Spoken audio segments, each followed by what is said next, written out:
د افغانستان شپږ څلوېښت پوځي الوتکې به د ازبکستان په واک کې پاتې شي.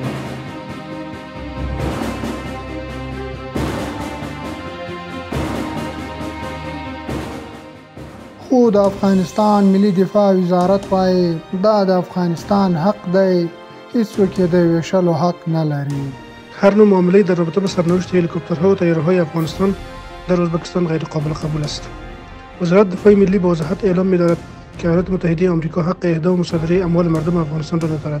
په ازبکستان کې د امریکا سفیر جانتن هینک ویلي دی چې د یوې هوکړې له مخې به د افغانستان د پخواني پوځ شپږ څلوېښت الوتکې او د اوکراین جګړه کې چورلکې د ازبکستان د حکومت په واک کې پاتې شي.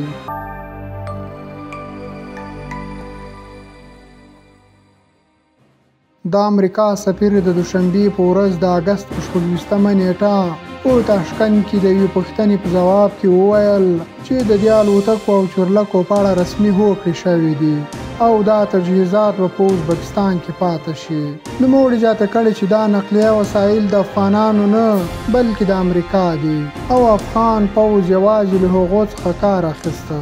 خو د افغانستان ملي دفاع وزارت په یوه خپره شوې اعلامیه کې په ازبکستان کې د امریکا د سفیر د وروستیو څرګندونو په تړاو چې د تیر حکومت پر مهال ازبکستان ته تښتول شوي چورلکې به هملته ازبکستان ته سپاري وایي په ازبکستان کې د افغانستان اړوند الوتکو او چورلکو د برخلیک په اړه هر ډول معامله د منلو وړ نه ده.